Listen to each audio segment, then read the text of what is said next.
يفسدون الفتيات ثم يبحثون عن زوجات صالحات. زوجة ستكون بنفس أخلاقك.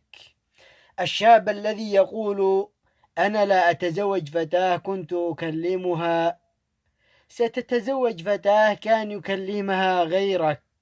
الرجولة أن تتذكر عرضك قبل أن تخدع أنثى، ومن حفر حفرة لأخيه وقعت أخته فيها. فتذكر قبل أن تفسد فتاة أن لها أب، وستصبح أنت أب، وأن لها أخ وأنت لك أخت، وسيكون لها زوجا وستكون أنت زوجا بيوم من الأيام.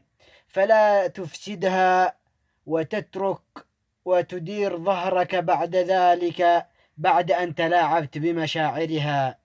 اعلم أن لك أم وأخت وزوجة وبنت، فالذي لا ترضاه على أهلك لا ترضاه على بنات الناس.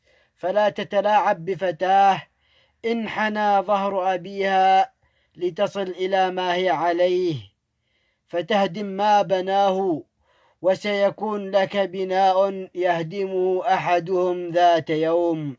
فليكن خوفك على بنات الناس كخوفك على أختك. واتقوا يوما ترجعون فيه إلى الله. وكذلك البنات أيضا، لا تتلاعبين بمشاعر البنات، بمشاعر الشباب من العري والتبرج والسفور وغير ذلك.